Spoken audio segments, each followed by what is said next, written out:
Mr. Black on my 1989 2009 awards. I know it's pretty late compared to everybody else's, but the year just finished, so WWE matches of the year top 10.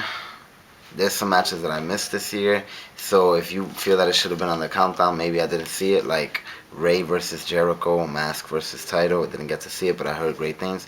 Either way, here we go.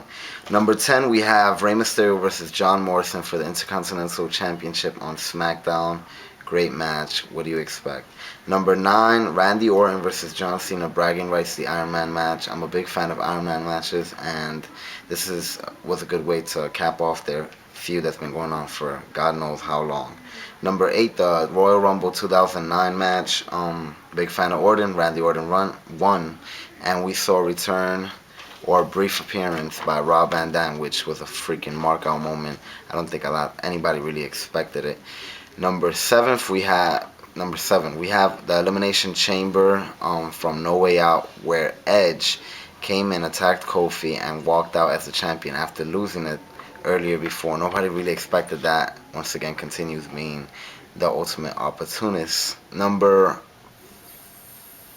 6, Matt Hardy versus Jeff Hardy at WrestleMania. Not only was it a great match to a great feud, Matt Hardy actually went over, which I wasn't expecting at all. Number 5, Jericho versus the Legends at WrestleMania. Now, this was a match that I was not looking forward to at all, and out of nowhere, Steamboat exploded and blew my mind. I didn't know that he still had it in him, and I was marking out almost the whole way through. Then John Cena versus Edge comes in at number 4, another match at Backlash, Last Man Standing, that I did not expect. Well, I wasn't looking forward to, and I really, really enjoyed it, especially the finish with Big Show throwing him through the lights. Number 3, Batista and Rey Mysterio versus Jericho at Hell in a Cell. Now, I'm not a fan of the WWE tag team titles, whatever you want to call them, and I haven't been for years, but these two, Jericho, really made me care about these belts again. And this match was just great, a perfect matchup in my opinion. Number 2, CM Punk versus Jeff Hardy, TLC at SummerSlam. This whole feud was just great. Of course, I don't even know what else to say about it. This was a great time for SmackDown on TV. A couple of the main eventers were gone, and some of the people for the future had to carry the load, and they did great, and CM Punk just blew my mind this year. And number 1, of course, Taker versus Shawn. Now, some people say this match is overrated, but there's so many things about this match. Not only was it so much back and forth action, not only did I think Undertaker broke his neck, so I thought he was injured and working the rest of the match. This is a legendary matchup from a feud that hasn't been touched on in so many years. God, when I was little, I used to watch these two go at it, and they didn't do anything for all these years until that tease last year at Royal Rumble, and it all caps off with this match, and we might see a rematch, which is great. Taker versus Shawn. Take it or leave it. Now, on my TNA top 10 matches of the year, in number 10, we have Matt Morgan versus Angle from Bound for Glory. Morgan really was elevated in this match, and it ended up resulting in Angle turning face, which was unexpected from me. Number 9, Sting versus AJ versus Matt Morgan versus Kurt Angle. This is the match from No Surrender where AJ walked out as the champion. I love how they mixed two legends and two future wrestlers in this match. It was just a great, great match. The emotion was in the air for the ending. Number 8, Beer Money versus Team 3D at Lockdown. I think it was called the tag team match for world domination. The build up to this match was great. The crowd was into it. Everything in a cage. What else can you ask for? I loved it. Number 7, Angelina Love versus Awesome Kong versus Taylor Wilde from the same pay-per-view, Lockdown 2009. Now, the ending of this match was a little shaky because while Angelina Love got knocked up, or whatever you want to call it, had a small concussion, but I was just marking out to see Angelina Love walk out as the champion. I was rooting for her, and she walked out. Great, great. Number 6, Main Event Mafia versus TNA Lethal Lockdown 2009. For years, a lot of people wanted to see the old veterans against some TNA originals, and it couldn't have been built up better. Perfect storyline, in my opinion. And it was capped off with this big 4-on-4 match where we saw so many originals versus some of the WWE rejects, which is something people wanted to see for years. It was just great. Number 5, AJ versus Angle from Super Impact. Now, this was a main event match on free TV. Title was not on the line, and it blew my mind. It was just so great, and I heard good things about it, but it just blew the shit out of my mind.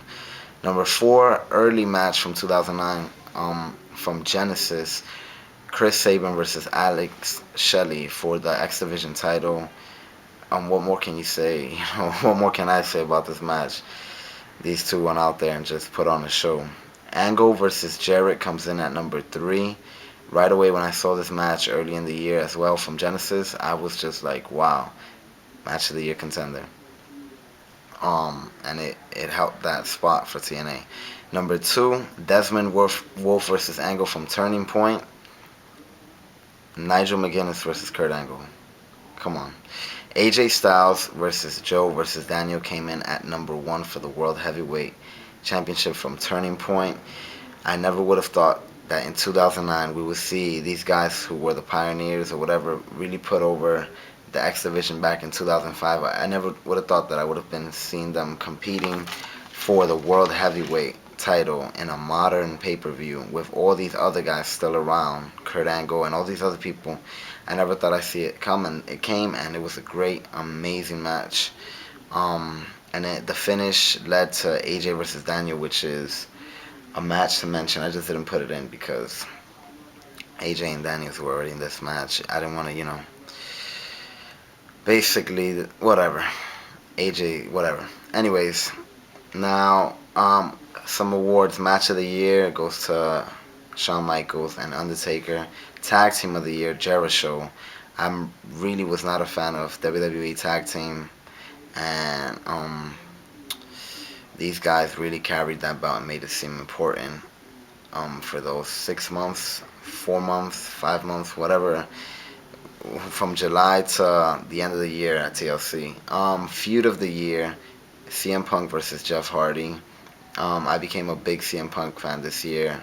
He's an amazing heel. I did not see it in him, and this all led to Jeff Hardy being kicked out the WWE. Now, Rookie of the Year, Sheamus. Maybe it is all backstage politics, but either way, you got to give it up to him. This is his first year in WWE. Actual WWE television, and he's the champion. Not even Christian could say that he's been the WWE champion. So, gotta give it up. Either way, Rookie of the Year. Now, Face of the Year. My favorite face was AJ Styles. I believe it was just '07 and 2008, part of 2008, where he was in the tag team division and kind of a lackey for Kurt Angle or Christian, and now he's the World Heavyweight Championship. World Heavyweight Championship. Has the best theme song. I just feel this electricity in the air when I see him coming out. AJ Styles. And my favorite heel of the year, Randy Orton. From the beginning, him feuding with the McMahons and Triple H to the end of the year with Kofi Kingston. He's just been outstanding this year, in my opinion. Women's wrestler Angelina Love, even though she hasn't really been wrestling mainstream since September, she really has a sense of larger than life when she's on screen, in my opinion. It's sad that we didn't get to see Angelina Love versus Gail Kim before Gail Kim left, especially now. Angelina Love is amazing in my eyes. Most improved wrestler of 2009, Kofi Kingston and Matt Morgan. I couldn't just give it to one of these guys. Of course, Kofi Kingston is probably more over, but that's because WWE has more viewers. And maybe many people could argue who had the better push, but Matt Morgan was in, I believe, about 2 straight pay-per-view main event matches. Last year, he was really just debuting and in the tag team division, and this year had outstanding matches with Kurt Angle, AJ Styles, and pretty good matches with Abyss, Daniels, and Sting. So, gotta give it up to him. They made him into a star, in my opinion. And Kofi Kingston, of course, took out Orton at Survivor Series and has just had a complete overall like improvement all around. And the wrestler of the year of 2009, people are probably gonna hate me for this, but Kurt Angle. I mean, this guy from the beginning of the year was the leader of the Main Event Mafia. Um, had a great feud with Jeff Jarrett. Had a feud with Sting that led to a lackluster match at Destination X, but it was still a great feud. Had matches with Morgan where he put him over. Had matches with AJ Styles where he put him over. Had matches with Desmond Wolfe, which were freaking phenomenal. Had a world title run. This guy, and then he had the face turn at the end of the year, really putting over the young talent and the future of this business. I can't say enough about Kurt Angle. He's still in it to win it or be the best or whatever you want to say.